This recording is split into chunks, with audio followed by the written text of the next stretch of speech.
ଏଇ ଦିନ ମାନଙ୍କରେ ଯେତେବେଳେ ଆମେ ବ୍ୟକ୍ତିଗତ ଭାବେ ଗୋଟେ ବିଷୟ ପ୍ରତ୍ୟେକଙ୍କର ମନକୁ ଆସିଥାଏ ଆଉ ଆମେ ତା ଲାଗି ପ୍ରାଣପଣେ ଚେଷ୍ଟା କରିଥାଉ, ତାହା ହଉଛି ଆମର ଅସ୍ତିତ୍ୱ, ଆମର ଏକ୍ସିଷ୍ଟେନ୍ସ କିମ୍ବା ଆମର ପରିଚୟ। ଆଉ ପ୍ରତ୍ୟେକ ଜଣ ତା ଲାଗି ପ୍ରାଣପଣେ ଚେଷ୍ଟା କରିଥାନ୍ତି ଯେ ସେଟା ଗୋଟେ ଉତ୍ତମ ବିଷୟ ହେଉ, ଉତ୍ତମ ନାମ ହଉ, ସମାଜରେ ସମ୍ମାନୀୟ ହଉ, ଗ୍ରହଣୀୟ ହେଉ ଏବଂ ସମସ୍ତେ ସେ ବିଷୟଟି ଶୁଣିକିରି ଅତି ଉତ୍ତମ ମନ ନେଇକି ତାକୁ ଗ୍ରହଣ କରନ୍ତୁ ବୋଲି। ଆଉ କିମ୍ବା ଆମେ ଅନେକ ସମୟରେ ଚେଷ୍ଟା କରିଥାଉ ଯେ ଆମେ କେଉଁ ବ୍ୟାକଗ୍ରାଉଣ୍ଡରୁ ଆସିଛୁ କିମ୍ବା କୋଉ ପରିବାର ଭୁକ୍ତ ଆମେ, କେଉଁ ମହାନ ବ୍ୟକ୍ତିତ୍ୱ ମାନଙ୍କ ସାଙ୍ଗେ ଆମେ ଜଡିତ ରହିଛୁ ଇତ୍ୟାଦି ଅନେକ ବିଷୟ ଆମକୁ ଅନେକ ସମୟରେ ଆନନ୍ଦ ଦେଇଥାଏ। ତ ଏଇ ପରିକା ବିଷୟ ଯେତେବେଳେ ଆମେ ସମାଜରେ ଦେଖି ଆସୁ, ଜଗତରେ ଦେଖି ଆସିଥାଉ, ସେ ସମୟରେ କଣ ହୁଏ ନା, ଆମ ମନରେ ବି ଅନେକ ସମୟରେ ଏଇ ଚେଷ୍ଟା ସତ୍ତ୍ୱେ ବି ଯେତେବେଳେ ଆମେ ତାର ରାଇଟ୍ ଆନ୍ସର ଦେଇପାରିବା ଲାଗି, ତାର ଗୋଟେ ଗ୍ରହଣୀୟ ଉତ୍ତର ଦେବା ଲାଗି ସକ୍ଷମ ହେଇନଥାଉ କିମ୍ବା ମୋର ପରିଚୟ ନେଇକି ମୁଁ ସେତେ ଗର୍ବିତ ହେଇନଥାଏ କିମ୍ବା ଭଲ ଅନୁଭବ କରିନଥାଏ, ଆମେ ଅନେକ ସମୟରେ ହତାଶ ନିରାଶ ହେଇଯାଇଥାଉ। ମୁଁ କିଏ କିମ୍ବା ମୁଁ କେଉଁ ପରିବାରରୁ ଆସିଛି କିମ୍ବା ମୋ ବ୍ୟାକଗ୍ରାଉଣ୍ଡ ଜାଣିଲେ ଏ ସମାଜ ହଉ କି ଏ ସହଭାଗିତା ହଉ କି ଲୋକମାନେ କଣ ଗ୍ରହଣ କରିବେ, ମତେ କଣ ଭଲ ପାଇବେ କିମ୍ବା ମତେ ସେମାନେ ଗୋଟେ ଭିନ୍ନ ଦୃଷ୍ଟିରେ ତ ଦେଖିବେନି। ଏ ପରିକା ଅନେକ ପ୍ରଶ୍ନ ଆମକୁ ଦ୍ୱନ୍ଦ୍ୱରେ ପକେଇଥାଏ। ଆଉ ତଦ୍ୱାରା କଣ ହେଇଥାଏ, ଆମେ ଆମର ପ୍ରତ୍ୟେକଟି ସମ୍ପର୍କ ଯୋଉଟା ଆମ ସୃଷ୍ଟିକର୍ତ୍ତା ଆମକୁ ଦେଇଛନ୍ତି, ପ୍ରଥମତଃ ତାଙ୍କ ସାଙ୍ଗେ ଆମ ଯୋଉ ସମ୍ପର୍କ ସେ ଦେଇଛନ୍ତି, ଆଉ ତତ୍ ସଙ୍ଗେ ସଙ୍ଗେ ଆମର ଆଖପାଖରେ ଯୋଉମାନଙ୍କର ସଂସ୍ପର୍ଶରେ ଆମେ ସବୁଦିନ ଆସିଥାଉ, ସେଇପରି ବ୍ୟକ୍ତିମାନଙ୍କ ସଂସ୍ପର୍ଶରେ ଯେତେବେଳେ ଆସିଥାଉ, ଆମେ ସେ ସମ୍ପର୍କରେ ଉତ୍ତମ ରୂପେ କାର୍ଯ୍ୟକାରୀ ହେଇପାରିନଥାଉ। କାହିଁକିନା ଆମେ ତ ହତାଶ ନିରାଶ ଏତେ ପରିମାଣରେ ହେଇଯାଇଥାଉ ଯେ ଆମେ ମାନେ ଆଭଏଡ କରିବାକୁ ଚାହିଁଥାଉ କିମ୍ବା ଏତେ ଦୁଃଖୀ ହେଇଯାଇଥାଉ ଯେ ଈଶ୍ୱରଙ୍କ ନିକଟରେ ଆଉ ଲୋକମାନଙ୍କ ନିକଟରେ କେବଳ ଆମ ଦୁଃଖ ପ୍ରକାଶ କରିବାରେ, ଆମ ଦୁଃଖ, ଆମ କଷ୍ଟ ଯନ୍ତ୍ରଣାରେ ଅଂଶୀ ହିଁ ଆମେ କରାଇଥାଉ। ଆଉ ଏଇ ପ୍ରକାର ଗୋଟେ ପରିସ୍ଥିତିରେ ଯେତେବେଳେ ଆମେ ନିଜକୁ ପାଇଥାଉ କିମ୍ବା ଅନ୍ୟ କାହାକୁ ଦେଖିଥାଉ, ତାହା ଆମକୁ କେମିତି ଲାଗିଥାଏ, ଏଇଟା ହଉଛି ମୋର ପ୍ରଶ୍ନ।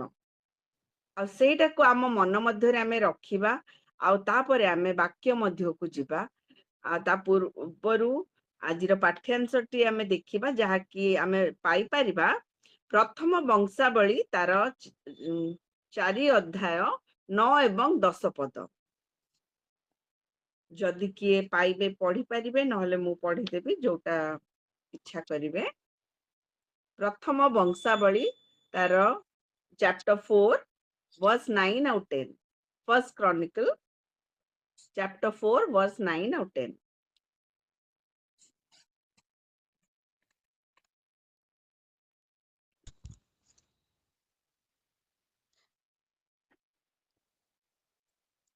ପୁଣି ଜାବେସ୍ ଆପଣା ଭାଇଗଣ ଅପେକ୍ଷା ଅଧିକ ସମ୍ପ୍ରାନ୍ତ ଥିଲା।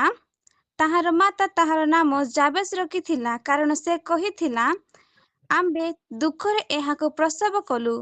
ମାତ୍ର ଏହି ଜାବେସ୍ ଇସ୍ରାଏଲର ପରମେଶ୍ୱରଙ୍କ ନିକଟରେ ପ୍ରାର୍ଥନା କରି କହିଲା, ଏହା ଯେପରି ଆମ୍ଭ ଦୁଃଖର କାରଣ ନ ହେଉ, ଏଥିପାଇଁ ତୁମ୍ଭେ ଆମକୁ ନିତାନ୍ତ ଆଶୀର୍ବାଦ କର ଓ ଆମ୍ଭ ସୀମା ବୃଦ୍ଧି କର ଓ ତୁମ ହସ୍ତ ଆମ୍ଭର ସହାୟ ହେଉ।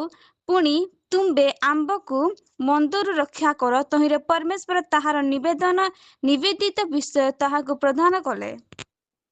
ଆମେନ୍। ଏହା ହଉଛି ଈଶ୍ୱରଙ୍କର ବାକ୍ୟ। ବାକ୍ୟ ମଧ୍ୟକୁ ଯିବା ପୂର୍ବରୁ ପଦେ କେବଳ ପ୍ରାର୍ଥନା କରିବି। ଧନ୍ୟବାଦ ଦଉଛି ପିତା ପରମେଶ୍ୱର ଏ ସୁନ୍ଦର ସମୟ ଲାଗି, ଏ ସହଭାଗିତା ଲାଗି, ଆଉ ଆଜିର ଯୋଉ ବାକ୍ୟ ତୁମେ ଆମ ପ୍ରତ୍ୟେକଙ୍କ ନିମନ୍ତେ ପ୍ରଭୁ ଯୋଗାଇଛ, ପ୍ରତ୍ୟେକଙ୍କର ଆବଶ୍ୟକତା ଅନୁସାରେ ପ୍ରଭୁ ତୁମେ ସେମାନଙ୍କୁ ପରିତୃପ୍ତ ହେଇପାରିବାକୁ ସାହାଯ୍ୟ କର। ମତେ ହଜାଅ ଲୁଚାଅ ତୁମର ଗୌରବାର୍ଥେ ଆମ ପ୍ରତ୍ୟେକଙ୍କ ଜୀବନକୁ ତୁମେ ବ୍ୟବହାର କର। ପ୍ରଭୁ ଯୀଶୁ ଖ୍ରୀଷ୍ଟଙ୍କ ନାମରେ ଅଳ୍ପ ନିବେଦନ ମାଗୁଛି, ଆମେନ୍। ଏଠାରେ ପ୍ରଥମ ବଂଶାବଳୀ ତାର 4ର୍ଥ ଅଧ୍ୟାୟରେ ଯେତେବେଳେ ଆମେ ଜାବେସ୍‌ଙ୍କର ବିଷୟରେ ପଢିଲୁ, ଏଇ ନାମ ସହିତ ହୁଏତ ବହୁତ ଜଣ ପରିଚିତ ନଥିବେ ବୋଲି ମୁଁ ଭାବୁଛି। କାରଣ ବାଇବେଲରେ ଏଇ ଗୋଟିଏ ଥର ହିଁ ଏଇ ଚରିତ୍ର ବିଷୟରେ, ଏଇ କ୍ୟାରେକ୍ଟର ବିଷୟରେ ଉଲ୍ଲେଖ କରାଯାଇଛି। ଆଉ କିନ୍ତୁ ତାଙ୍କର ଜୀବନର ଏଇ ଯୋଉ ପ୍ରାର୍ଥନାଟା ବହୁତ ଫେମସ୍। ଜାବେସ୍‌ଙ୍କର ପ୍ରାର୍ଥନାଟା, ତାକୁ ନେଇ ଅନେକ ବହି ଲେଖାଯାଇଛି, ଯୋଉଟା କି ବହୁତ ଅନ୍ୟମାନଙ୍କ ଜୀବନରେ ଆଶୀର୍ବାଦର କାରଣ ହେଇଛି। ଆଉ ତାଙ୍କ ପ୍ରାର୍ଥନା ଅନ୍ୟମାନଙ୍କ ଲାଗି ବହୁତ ଏନକରେଜିଂ ଥାଏ, ଇତ୍ୟାଦି। ମାନେ ତାଙ୍କ ଜୀବନ ହୁଏତ ବାଇବେଲର ଗୋଟିଏ ମାତ୍ର ସ୍ଥାନରେ ଉଲ୍ଲେଖ ହେଇଛି, ମାତ୍ର ତାଙ୍କ ପ୍ରାର୍ଥନା ଗୋଟେ ମଡେଲ ରହିଯାଇଛି, ଗୋଟେ ଉଦାହରଣ ସ୍ୱରୂପେ ଆମମାନଙ୍କର ପ୍ରତ୍ୟେକର ଜୀବନରେ, ପ୍ରତ୍ୟେକ ବିଶ୍ୱାସୀର ଜୀବନରେ ଆଶୀର୍ବାଦର କାରଣ ହେଇଛି। ଆଉ ଯେତେବେଳେ ଆମେ କୌଣସି ପ୍ରାର୍ଥନା କରୁଥିବା ବ୍ୟକ୍ତିଙ୍କୁ ଦେଖିଥାଉ, ଯିଏ ତାଙ୍କ ଜୀବନକୁ କିମ୍ବା ପ୍ରାର୍ଥନା ବିଷୟ ଆସିଥାଏ, ସେତେବେଳେ ଆମେ ସେଇ ପରିକା ବ୍ୟକ୍ତିଙ୍କୁ ବହୁତ ଉଚ୍ଚ ମାନରେ ଦେଖିଥାଉ। ଯେ ସେ ନିଶ୍ଚୟ ବହୁତ ପ୍ରଭୁ ଭୟାଳୁ ହେଇଥିବେ। ତାଙ୍କ ଜୀବନ ପ୍ରଭୁରେ ଏତେ ପୂର୍ଣ୍ଣ ଥିବ ଯେ ମାନେ ତାଙ୍କ ଜୀବନର ଶାନ୍ତି, ଆନନ୍ଦ, ପ୍ରତ୍ୟେକଟି ବିଷୟକୁ ଯେତେବେଳେ ଆମେ ଲକ୍ଷ୍ୟ, ଆମେ କେବଳ ଏନକରେଜଡ ହେଇଥାଉ, ଧନ୍ୟବାଦ ଦେଇଥାଉ, ଆନନ୍ଦ ପାଇଥାଉ।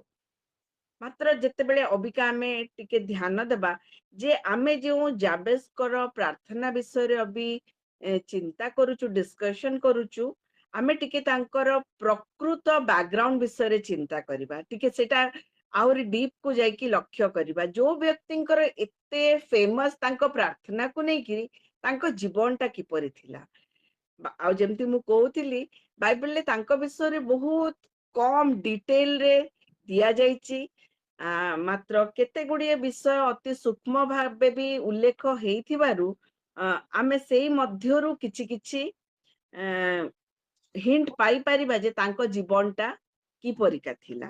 ଯେମିତି 9 ପଦ ଯେତେବେଳେ ଆମେ ଆରମ୍ଭରେ ଦେଖିବା, ସେ ତା ପୂର୍ବରୁ ଟିକେ କହି ରଖେ, ଯିହୁଦା ଏଇ ଯୋଉ ପ୍ରଥମ ବଂଶାବଳୀର 4ର୍ଥ ଅଧ୍ୟାୟ ଆରମ୍ଭ ହେଇଛି ନା, ତାର ପ୍ରଥମ ପଦରୁ 8 ପଦ ଯାଏ ଖୁବ ସୁନ୍ଦର ଭାବରେ ଗୋଟେ ଯିହୁଦାର ଯୋଉ ବଂଶାବଳୀ, ତାର ଲୋକମାନେ, ତାଙ୍କର ପିଲାମାନେ, ତାଙ୍କ ବଂଶରେ କିଏ କିଏ ଅଛନ୍ତି, ଖୁବ ସୁନ୍ଦର ଭାବେ ବର୍ଣ୍ଣନା ହେଇ ଚାଲିଛି। 8 ପଦ ଯାଏ ଅତି ବଢିଆ ଭାବରେ ତାଙ୍କ ବଂଶର ପ୍ରତ୍ୟେକ ଲୋକଙ୍କ ବିଷୟରେ କୁହାଯାଇଛି। ଆଉ ଅଲ୍ ଅଫ୍ ଏ ସଡନ୍ ଯେତେବେଳେ ବର୍ଷ 9 ଆସୁଛି, 9 ପଦରେ ଆମେ ଦେଖୁଛୁ ସେଠି ଏପରି ଲେଖାଯାଉଛି ଯେ ପୁଣି ଜାବେସ୍ ଆପଣ ମାନେ ଗୋଟେ ଏମିତିକା ପରିଚୟ ବ୍ୟକ୍ତି ବିଷୟରେ କୁହାଯାଉଛି ଯାହାର କିଛି ଲିଙ୍କ ଦିଆଯାଉନି, କି କିଛି ପାରିବାରିକ ସମ୍ପର୍କ ଲେଖାଯାଉନି, କି ସେ ହଠାତ୍ କୁଆଡୁ ଆସିଲେ ବୁଝି ହଉନି। ଆଉ ଯୋଉଟା କି ଆକର୍ଷଣର ଗୋଟେ ବହୁତ ଇମ୍ପୋର୍ଟାଣ୍ଟ ବିଷୟ ମୁଁ ଭାବୁଛି। ଆଉ ସେଠି ଖାଲି ଏପରି ଲେଖାଯାଉନି ମାନେ ତାଙ୍କ ଏଣ୍ଟ୍ରି ହେଇନି, କିନ୍ତୁ ଏମିତି ବି ଲେଖା ତାଙ୍କୁ ଗୋଟେ ତୁଳନା କରାଯାଇଛି, କମ୍ପେୟାର କରାଯାଇଛି। ଗୋଟେ ଏମିତି ବ୍ୟକ୍ତିତ୍ୱ ଯାହାର କିଛି ପରିଚୟ ନାହିଁ, ସେ କୁଆଡୁ ହଠାତ୍ ଆସିଲା ଜଣା ପଡୁନି। ଗୋଟେ ପରିବାରର ବିସ୍ତୃତ ଭାବେ ବର୍ଣ୍ଣନା ଚାଲିଛି, ତା ମଧ୍ୟରେ ଗୋଟେ ଚରିତ୍ର ଆସିଛି ଆଉ କୁହାଯାଉଛି ଯେ ଯେ ସେ ତାଙ୍କ ଭାଇମାନଙ୍କ ଅପେକ୍ଷା ଅଧିକ ସମ୍ଭ୍ରାନ୍ତ ଥିଲେ। ବଡ ଆଶ୍ଚର୍ଯ୍ୟ ଲାଗେ ଏଇଟା ଯେତେବେଳେ ବି ପାଠ କରିଥାଉ, ଧ୍ୟାନ କରିଥାଉ, ଏ ବିଷୟଟା ବହୁତ ଆଶ୍ଚର୍ଯ୍ୟ ଲାଗେ ଯେ ଏମିତି କଣ ବିଷୟ ଘଟିଛି ଯାହାର ଆଗ ପଛ କେହି ନାହିଁ, କିଛି ବ୍ୟାକଗ୍ରାଉଣ୍ଡ ନାହିଁ, କିନ୍ତୁ ସେ ତାର ପୁରା ଆ ବନ୍ଧୁ ଜ୍ଞାତି କୁଟୁମ୍ବ ନିଜ ଲୋକମାନଙ୍କ ମଧ୍ୟରେ ବହୁତ ସମ୍ଭ୍ରାନ୍ତ ଅଛି। ଆଉ ତାପରେ ଲେଖାଯାଉଛି, ସେ ତାହାର ମାତା ତାହାର ନାମ ଜାବେସ୍ ରଖିଥିଲା। ତା ଆଗରୁ ଯଦି ଆମେ 1 ପଦରୁ 8 ପଦ ଦେଖିବା, କିମ୍ବା ବାଇବେଲରେ ଯେତେବେଳେ ବି କୌଣସି ବଂଶାବଳୀ ଦିଆଯାଇଛି, କୌଣସି ପରିବାରର ପରିଚୟ ଦିଆ ହେଇ ଆସିଛି, ସବୁ ସ୍ଥାନରେ ସେ ସମୟର କଲଚର ହିସାବରେ ପିତା ହୁଅନ୍ତୁ କିମ୍ବା ତାଙ୍କର ଜେଜେବାପା ହୁଅନ୍ତୁ, ଗ୍ରାଣ୍ଡଫାଦର ହୁଅନ୍ତୁ, ଏଇ ପରିକା ତାଙ୍କର ବଂଶାବଳୀ ଆସିଥାଏ। ଲିନିଏଜଟା ଜଣାଯାଏ ଯେ ସେ କୋଉ ବଂଶର, ତାଙ୍କ ବଂଶର ପୁରୁଷ ମାନଙ୍କର ପରିଚୟ ନେଇକିରି ସବୁବେଳେ ବଂଶର ପିଲାମାନଙ୍କର ପରିଚୟ ଦିଆ ହେଇ ଆସିଥାଏ। ଆଜି ବି ଆମର ଅନେକ କ୍ଷେତ୍ରରେ ଫର୍ମ ଫିଲଅପ ହଉ, କୋଉ ବି ଜାଗାରେ ମିନିମମ୍ ଯଦି ରେଫରେନ୍ସ ଥାଏ, ଫାଦର୍ସ ନେମ୍ ଟାକୁ ଏଣ୍ଟ୍ରି କରିବାକୁ ପଡିଥାଏ। କିନ୍ତୁ ଏଇଠି ଆମେ ଦେଖୁଛୁ, ଏଠାରେ କୌଣସି ପ୍ରକାର ତାଙ୍କର ସେଇ ପ୍ରକାର ପାରିବାରିକ ଇଣ୍ଟ୍ରୋଡକ୍ସନ ଦିଆଯାଇନି, ପରିଚୟ ଦିଆହେଇନି। ମାତ୍ର କୁହାଯାଉଛି ତାହାର ମାତା ତାହାର ନାମ ଜାବେସ୍ ରଖିଥିଲେ।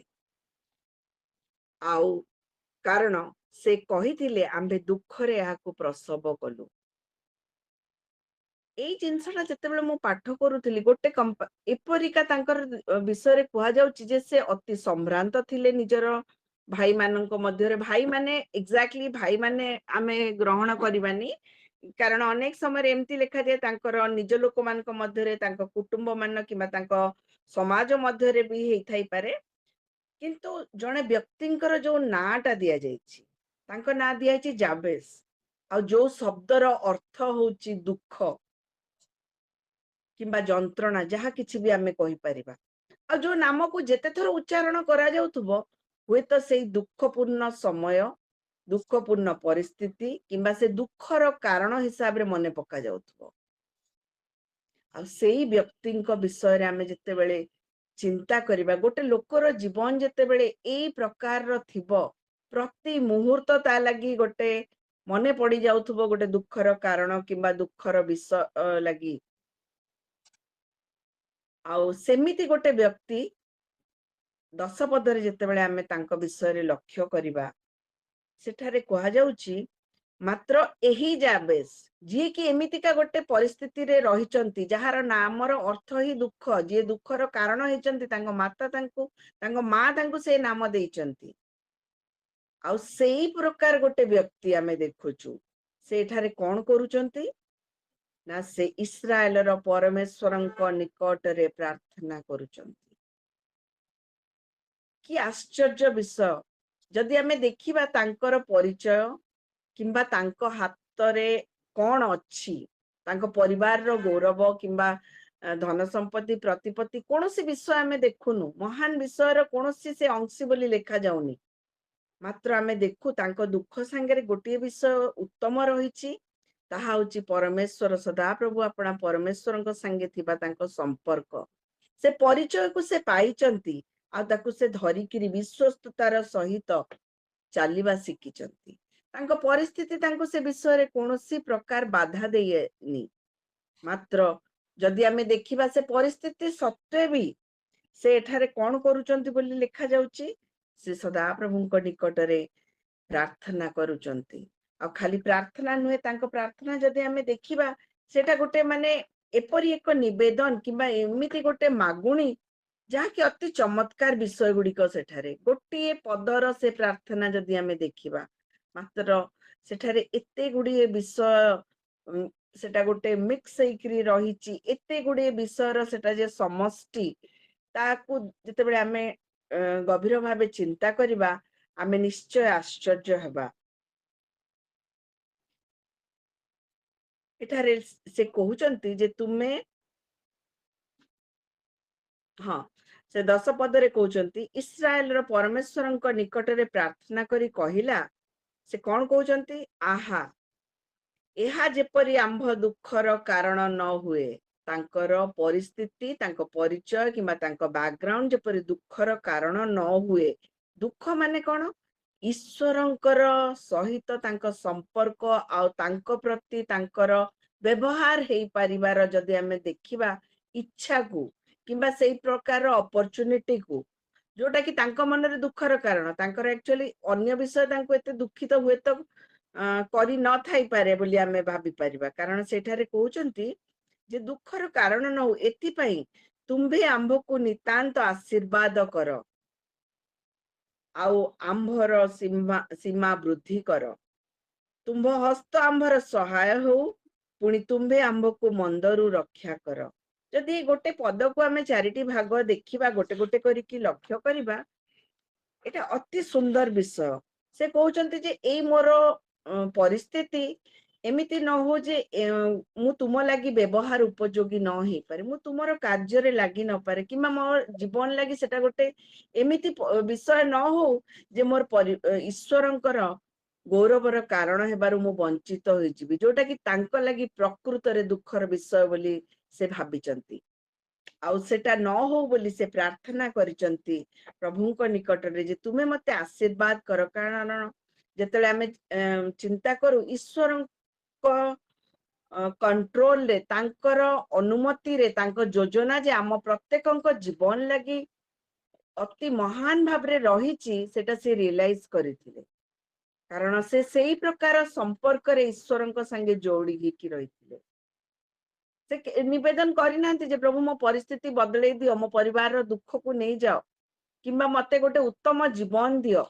ସେ ନିଜର ସ୍ୱାର୍ଥ ଲାଗି, ନିଜର ପର୍ସନାଲି କୌଣସି ବିଷୟ ଲାଗି ଏଇଠାରେ ସେ ପ୍ରଭୁଙ୍କ ଠାରେ ନିବେଦନ କରିବା ବିଷୟ ଉଲ୍ଲେଖ କରାଯାଇନି। ମାତ୍ର ସେ କଣ କରୁଛନ୍ତି ଯେ ଆଶୀର୍ବାଦ କର। ଆମେ ଯେତେବେଳେ ଈଶ୍ୱରଙ୍କର ଆଶୀର୍ବାଦ ଚାହିଁଥାଉ ନା, ସେଟା ଜାଗତିକ ରୂପେ ଅନେକ ସମୟରେ ହେଇଥାଏ, ମାତ୍ର ଏଠାରେ ଆମେ ତାଙ୍କ ଦେଖୁଛୁ ସେ ଈଶ୍ୱରଙ୍କର ବ୍ୟବହାର ଉପଯୋଗୀ ହେଇପାରିବାକୁ ଆଶୀର୍ବାଦର କାରଣ ମନେଇଛନ୍ତି।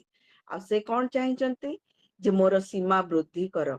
ତାଙ୍କର ଯୋଉ ଯୋଜନା ତାଙ୍କ ଜୀବନକୁ ନେଇ ଈଶ୍ୱରଙ୍କ ରହିଛି, ତାଙ୍କର ଯୋଉ ପ୍ରଭାବ, ଯୋଉ ଇନଫ୍ଲୁଏନ୍ସ ରହିଛି ତାଙ୍କ ଲୋକମାନଙ୍କ ମଧ୍ୟରେ, ଯେ ସେମାନେ କିପରି ସେଇ ସମ୍ପର୍କରେ ଈଶ୍ୱରଙ୍କର ସେଇ ବିଶ୍ୱାସରେ ତାଙ୍କର ଲୋକମାନଙ୍କ ହେବା ହିସାବରେ ସେ ସେମାନଙ୍କୁ ଉତ୍ତମ ଲିଡରସିପ ଦେଇପାରିବେ, ତାଙ୍କୁ ପ୍ରଭୁରେ ଆହୁରି ବଢେଇ ପାରିବେ, ତାର ସୀମାକୁ ବୃଦ୍ଧି କରିବା ଲାଗି ସେଠାରେ ପ୍ରାର୍ଥନା ନିବେଦନ ଜଣାଇଛନ୍ତି। ଆଉ ସେଟା କେମିତି ସମ୍ଭବ ହେଇପାରିବ ବୋଲି ସେ ଚିନ୍ତା କରିଛନ୍ତି। ଯେତେବେଳେ ଆମେ ଦେଖିବା, ତାପରେ ସେ କହୁଛନ୍ତି ଯେ ତୁମ୍ଭ ହସ୍ତ ଆମ୍ଭର ସହାୟ ହେଉ, ନିଜର ଶକ୍ତି ସାମର୍ଥ୍ୟ କିମ୍ବା ନିଜ ଇଣ୍ଟେଲିଜେନ୍ସ, କିମ୍ବା ଯେମିତି ଆମେ ଦେଖୁଥିଲୁ ଯେ ସେ ବହୁତ ସମ୍ଭ୍ରାନ୍ତ ଥିଲେ।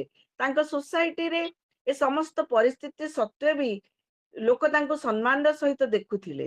ସେ ତା ବଳରେ ଏ କାର୍ଯ୍ୟ କରିବା ଲାଗି ଆଗେଇ ନାହାନ୍ତି। ମାତ୍ର ସେ କେମିତି କହୁଛନ୍ତି ଯେ ତୁମ ହସ୍ତ ଆମ୍ଭର ସହାୟ ହେଉ। ସେ ପ୍ରଭୁଙ୍କର ଚାଳନାରେ, ତାଙ୍କ ଗାଇଡେନ୍ସରେ ଆଗେଇବାକୁ ଚାହିଁଛନ୍ତି ଏଇ ସମସ୍ତ କାର୍ଯ୍ୟ ଉପଲକ୍ଷେ। ଆଉ ଗୋଟିଏ ବିଷୟ ଶେଷରେ ସେ ମାଗିଛନ୍ତି କଣ ନା, ତୁମ୍ଭେ ଆମ୍ଭକୁ ମନ୍ଦରୁ ରକ୍ଷା କର। ଅନେକ ସମୟରେ ଏଇ ବିଷୟ ଆମେ ବି ପ୍ରାର୍ଥନା କରିଥାଉ। ଆମ ହିସାବରେ ମନ୍ଦରୁ ରକ୍ଷା କର, ଜାଗତିକ ବିପଦ ଆପଦ ଅମଙ୍ଗଳରୁ ରକ୍ଷା କର, ଏଇ ବିଷୟକୁ ଆମେ ଚିନ୍ତା କରିଥାଉ। ମାତ୍ର ଏଠାରେ ତାଙ୍କର ସମୟକୁ ଯଦି ଆମେ ଚିନ୍ତା କରିବା, ସେ ସମୟର ମନ୍ଦ ବିଷୟ ଆଜି ମଧ୍ୟ ରହିଛି। ସେ ସମୟର ମନ୍ଦ ବିଷୟ ଏଇଆ ଥିଲା ଯେ ପ୍ରତ୍ୟେକ ଯୋଉ ଲୋକମାନେ ଈଶ୍ୱରଙ୍କର ବିରୋଧୀ କରିଥିଲେ, ସେଇଟା ହିଁ ମନ୍ଦତା ଥିଲା, ଯାହା ଆଜି ବି ମଧ୍ୟ ରହିଛି। ସେ ବିଷୟ ଯେ ଈଶ୍ୱରଙ୍କର ବିପକ୍ଷ ହେବା, ତାଙ୍କର ଆଜ୍ଞା ଅନୁସାରେ ନ ଚାଲିବା, ତାଙ୍କ ବିରୋଧରେ ଚାଲିବା, ସେଇ ପ୍ରକାର ମନ୍ଦ ବିଷୟରୁ ତାଙ୍କ ହୃଦୟ ମନକୁ ସୁରକ୍ଷିତ ରଖିବାକୁ ସେ ନିବେଦନ ପ୍ରାର୍ଥନା କରିଛନ୍ତି। ସେଇଥିରୁ ପ୍ରୋଟେକ୍ସନ ଚାହିଁଛନ୍ତି। ଅନେକ ସମୟରେ ଏମିତି ମଧ୍ୟ ହେଇଥାଏ, ଆମେ ପ୍ରଭୁରେ ବହୁତ ସୁନ୍ଦର ଭାବେ ଆଗେଇ ଯାଇଥାଉ, ମାତ୍ର କିଛି ସମୟ ପରେ, କିଛି ପରିସ୍ଥିତି ପରେ ଆମେ ବ୍ୟାକସ୍ଲାଇଡ କରିଥାଉ, ପ୍ରଭୁଙ୍କର ସେଇ ସମ୍ପର୍କରୁ ଓହରି ଯାଇଥାଉ। ଏଇ ପ୍ରକାର ସବୁ ପ୍ରଲୋଭନରୁ ସେ ନିଜ ଏଇ ପ୍ରକାର ମନ୍ଦତା ଠାରୁ ରକ୍ଷା କରିବାକୁ ସେ ପ୍ରଭୁଙ୍କ ଠାରେ ନିବେଦନ କରିଛନ୍ତି।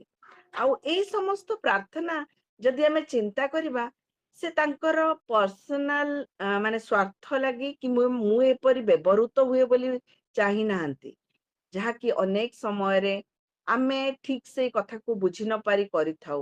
ମାତ୍ର ଜାବେସଙ୍କ ଜୀବନରେ ଆମେ ଯଦି ଦେଖିବା, ସେ ସେଇ ବିଷୟ ଅନୁଭବ କରିଥିଲେ ଯେ ଯେଉଁ ଈଶ୍ୱରଙ୍କ ପରିଚୟ ମୁଁ ପାଇଛି, ତାହା ଅନ୍ୟମାନେ ପାଆନ୍ତୁ, ସେମାନେ ତାଙ୍କ ସାଙ୍ଗେ ଯୋଡି ହୋଇ ସେ ସମ୍ପର୍କରେ ରୁହନ୍ତୁ, ଆଉ ଅନ୍ୟମାନଙ୍କୁ ସେ ଆଶୀର୍ବାଦର ଅଂଶୀ କରିବା ଦ୍ୱାରା ସେ ନିଜେ ମଧ୍ୟ ଆଶୀର୍ବାଦ ପ୍ରାପ୍ତ ହଉଥିଲେ, ଈଶ୍ୱରଙ୍କ ସହଭାଗିତାକୁ ଏନ୍ଜୟ କରୁଥିଲେ।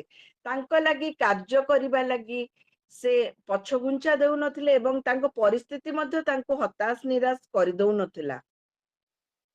ମାତ୍ର ଏଇ ସମସ୍ତ ବିଷୟ ଯେତେବେଳେ ଆମେ ତାଙ୍କ ଜୀବନରୁ ଚିନ୍ତା କରୁଥିଲୁ, ଆମକୁ ନିଶ୍ଚୟ ବହୁତ ଏନକରେଜିଂ ଲାଗିବ, ବହୁତ ଭଲ ଲାଗିବ। କାହିଁକିନା ବାଇବଲରେ ଏତେ ସୁନ୍ଦର ଗୋଟେ ବିଷୟ, ଏତେ ସୁନ୍ଦର ଗୋଟେ ଚରିତ୍ର ବିଷୟ ଲେଖା ଯାଇଛି। କିନ୍ତୁ ଆମେ ଚିନ୍ତା କରିବା, ଯେମିତି ମୁଁ ଆପଣମାନଙ୍କୁ ମଧ୍ୟ ପ୍ରଶ୍ନ କରିଥିଲି ଆରମ୍ଭରେ, ଆମେ ଯେତେବେଳେ ଏମିତିକା ପରିସ୍ଥିତିରେ ରହିଥାଉ, ନିଜକୁ ପାଇଥାଉ, ଆମେ କେମିତି ପ୍ରତିକ୍ରିୟା ଦେଇଥାଉ, କେମିତି ରିଆକ୍ଟ କରିଥାଉ, କିମ୍ବା ଆମ ଜୀବନରୁ ଆମେ କଣ ଚାହିଁଥାଉ। ଆମ ଜୀବନର ପ୍ରତ୍ୟେକଙ୍କ ଜୀବନରେ ହୁଏତ ଆମେ ଅତୀତକୁ ବହୁତ ପଛରେ ଛାଡିକି ଆଗକୁ ଚାଲି ଆସିଛୁ।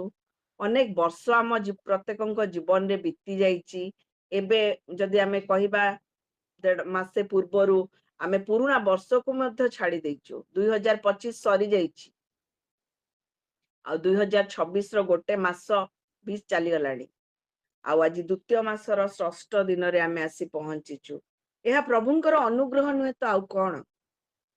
ଆଉ ସେ ଅନୁଗ୍ରହ ସେ ସୁଯୋଗ ଆମ ଜୀବନରେ ବାରମ୍ବାର ଆସି ଚାଲିଛି, କିନ୍ତୁ ଆମେ କଣ ଆମର ସେ ଅତୀତର ବନ୍ଧନରେ ଏମିତି ବନ୍ଦୀ ହେଇକି ରହିଯାଇଛୁ ଯେ ଈଶ୍ୱରଙ୍କର ସେ ସମ୍ପର୍କକୁ, ତାଙ୍କ ଉଦ୍ଦେଶ୍ୟକୁ ବୁଝିପାରିବାର ସାମର୍ଥ୍ୟ ଆମେ ପ୍ରପରଲି ୟୁଟିଲାଇଜ କରିପାରୁନୁ, ତାଙ୍କ ଗୌରବର କାରଣ ହେଇପାରୁନୁ। ଆମ ପରିସ୍ଥିତି ଆମକୁ କଣ ଏମିତି କରିଦେଇଛି, କିମ୍ବା ଆମେ ଅନେକ ସମୟରେ ଏମିତି ମଧ୍ୟ ଭାବିଥାଉ ଯେ ମୋର ଶିକ୍ଷା ନାହିଁ, ମୁଁ ଏତେ କଥା ଜାଣିନି, ମୁଁ କେମିତି ପ୍ରଭୁଙ୍କ ଲାଗି ବ୍ୟବହାର ଉପଯୋଗୀ ହେବି, ମୋର ସେ ଯୋଗ୍ୟତା ନାହିଁ। ଏଇ ପ୍ରକାର ଅନେକ ବନ୍ଧନ ଆମକୁ କଣ ପ୍ରଭୁଙ୍କର ନିମନ୍ତେ ଆଗେଇବାରେ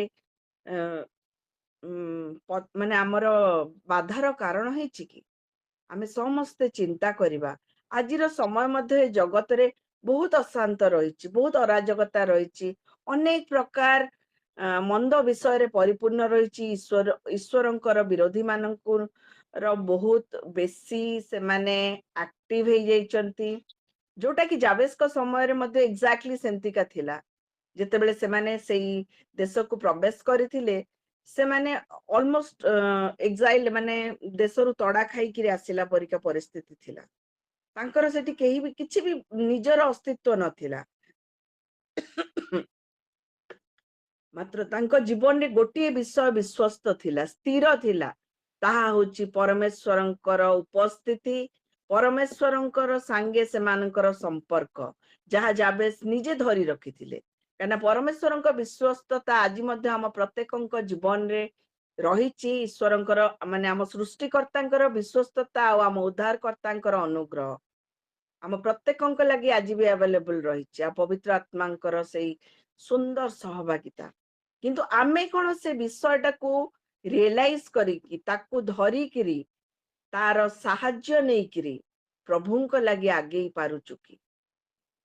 ଏଇ ସମସ୍ତ ବିଷୟ ଯେତେବେଳେ ଆମେ ଚିନ୍ତା କରିବା, ଆଉ ନିଜର ପରିସ୍ଥିତିକୁ ଯୋଉ ଯଦି ମୁଁ କହିବି, ଆମେ ସମସ୍ତେ ଦେଖିଥିବା ଯୋଉ ମେଜରିଂ ସ୍କେଲ ଥାଏ, ଯୋଉଥିରେ ଆମେ ଓଜନ କରିଥାଉ, ତାର ଗୋଟିଏ ସାଇଡରେ ଯଦି ଏଇ ସମସ୍ତ ବିଷୟକୁ ରଖିବା, ପରମେଶ୍ୱରଙ୍କର ବିଶ୍ୱସ୍ତତା, ତାଙ୍କ ସମ୍ପର୍କ, ତାଙ୍କ ପ୍ରେମ, ଆଉ ତାଙ୍କର ପ୍ରତ୍ୟେକଟି ବିଷୟରେ ଆଜି ପର୍ଯ୍ୟନ୍ତ ଆମ ପ୍ରତ୍ୟେକଙ୍କୁ କଢେଇ ଆଣିଥିବାର ଅନୁଗ୍ରହ, ଆଉ ଆରପଟରେ ଆମେ ନିଜର ଜୀବନର ପରିସ୍ଥିତିକୁ ରଖିବା, ଆମର ଇଚ୍ଛାକୁ ରଖିବା, ଯେ ଆଉ ଆମର ଯୋଉ ସବୁ ବିଷୟ ଆମକୁ ବାଧା ଦେଇ ଆସୁଛି ତାକୁ ରଖିବା, ଆମେ ନିଶ୍ଚୟ ଚିନ୍ତା କରିପାରିବା ଯେ ଆମର ମହାନ ଈଶ୍ୱରଙ୍କର ନିକଟରେ ଯୋଉ ଆମେ ନିଜର ପ୍ରାର୍ଥନା, ଆମର ଜୀବନକୁ ସମର୍ପି ପାରିବା, ଏବଂ ସେ ଯାହା ଯୋଜନା ରଖିଛନ୍ତି ଆମ ଜୀବନ ନିମନ୍ତେ, ତାକୁ ବୁଝି